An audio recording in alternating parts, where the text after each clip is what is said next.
जय श्री कृष्ण। राधे राधे। जैसा कि हम सभी जानते हैं कि यह अगहन का मास चल रहा है और अगहन के महीने में अगहन गुरुवार को माता लक्ष्मी की महालक्ष्मी व्रत पूजा की जाती है। तो आइए जान लेते हैं इसकी पूजा विधि क्या करनी है, भोग क्या लगाना है, चरण पादुका की पूजा कब करनी है, ये सारी विधियाँ जान लेते हैं। शुरू करने से पहले अगर आप चैनल पर नए हैं तो हमारे चैनल को सब्सक्राइब कर दीजिए और नोटिफिकेशन को ऑल कर दीजिए ताकि आपको आने वाली सभी वीडियो की नोटिफिकेशन मिलती रहे। अगहन गुरुवार में पूजा विधि करने के लिए सारी तैयारियां एक दिन पहले से ही करनी पड़ती हैं, यानी कि बुधवार की शाम से ही हमें सारी तैयारियां करनी पड़ती है। सबसे पहले जो शुरुआत होती है वो होती है घर की साफ़ सफाई। तो घर में आपको सूर्य अस्त होने से पहले घर की आपको साफ़ सफाई कर लेनी है। झाड़ू करकट जो भी है उसे घर से बाहर कर देना है, क्योंकि दूसरे दिन यानी गुरुवार को हमें झाड़ू पोछा नहीं करना है। आपके आंगन को गोबर से लीप लेना है। अगर गोबर नहीं है तो या आप पोछा लगा सकते हैं या धो सकते हैं। उसके बाद आपको चावल को भिगाना है और उसके पीस के उससे आपको अल्पना बनानी है, माता लक्ष्मी के चरण चिन्ह बनाने हैं। और ये शुरुआत आप अपने घर के मुख्य द्वार से लेके बनाते हुए माता लक्ष्मी के पद चिन्ह आपके घर की ओर होने चाहिए। और जैसे चलती हुई माता लक्ष्मी के पद चिन्ह होते हैं, ऐसे पद चिन्ह बना के आपको आपके मुख्य द्वार से आपके पूजा का जहाँ पे आपने माता की चौकी लगाई है वहाँ तक आपको बनाना है। इसके बाद आपको माता के लिए आसन तैयार करना है। तो आपको सबसे पहले एक पाटा लेना है। पाटे पे पीले या लाल कलर का वस्त्र बिछा दीजिए। उसके बाद आपको चौकी के दोनों तरफ केले के पत्ते लगाने हैं। अगर आपके पास केले का पेड़ है तो आप केले का पेड़ भी लगा सकते हैं या केले के पत्ते लगा सकते हैं। उसके बाद आपको चौकी पे एक अष्टदल कमल बनाना है। आप चावल से बना सकते हैं या आप तिल से बना सकते हैं या आप गेहूं से भी बना सकते हैं। अष्टदल कमल बनाने के बाद इसके ऊपर आपको कलश की स्थापना करनी है। कलश की स्थापना करके उसमें पंचपल्लव रखने हैं। उसके ऊपर आपको एक कटोरी में चावल भर के रखना है। उसके ऊपर एक दीपक रखना है। आप चाहे तो यहाँ पे नारियल वाला कलश भी बना सकते हैं या दीपक वाला कलश भी बना सकते हैं। चौकी पे जहाँ पे आपको माँ लक्ष्मी को विराजमान कराना है उसके दोनों तरफ आपको किसी पात्र में या तो आप ग्लास ले सकते हैं या आप लोटा ले सकते हैं, उसमें पूरा भर के ऊपर तक चावल भर के रखना है। अगर आपको नया चावल या नया धान मिल जाए तो बहुत अच्छा है, और अगर नहीं मिलता है तो आपके पास जो चावल है या धान है उसको आप यूज़ कर सकते हैं। धान मिलना मुश्किल होता है तो आप चावल भी भर के रख सकते हैं। उसके बाद आपको एक और चावल की ढेरी लगानी है जिसपे आपको एक सिक्का रखना है और उसमें कुबेर भगवान का आवाहन करना है।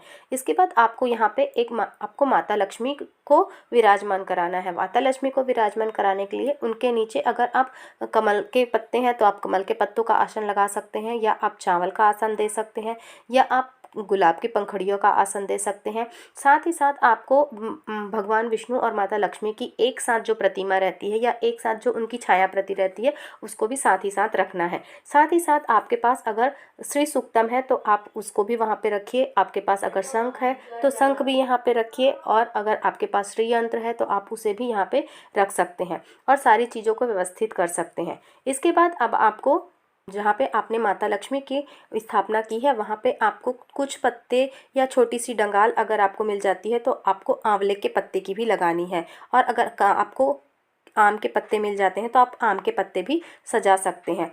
अब इसके बाद आपको बनानी पद चिन्ह बन गए आपके, आपने माता लक्ष्मी को विराजमान करा लिया।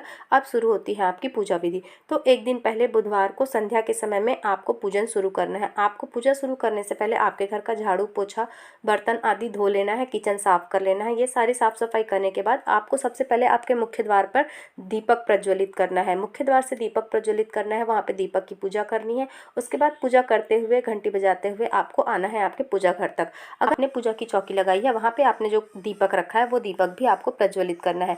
ये दीपक प्रज्वलित कर दीजिए। उसके बाद आप माँ लक्ष्मी को धूप, दीप, जल, आचमन, फल, ये सारी चीज़ों से आप पूजन कर दीजिए। उसके बाद अब आपको सारी पूजा करने के बाद आपको ऐसे ही रहने देना है, और फिर सुबह आपको ब्रह्म मुहूर्त में उठना है। स्नान करते समय जब आप ब्रह्म मुहूर्त में उठेंगे पूजा के लिए तब आपको स्नान करने से पहले आपके स्नान के पानी में हल्दी और आंवले का चूर्ण मिलाना है और इससे ही आपको स्नान करना है।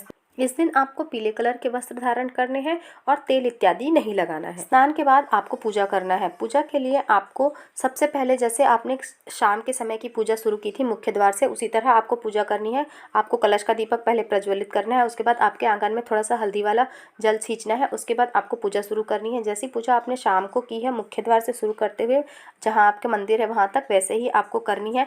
इसमें अभी आपको सुबह के समय दहलीज पूजन करना है। तो आपने जो मुख्य द्वार के बीचों बीच रंगोली बनाई है, माता लक्ष्मी के पद चिन्ह बनाए हैं, वहाँ पे आपको लक्ष्मी दीपक प्रज्वलित करना है।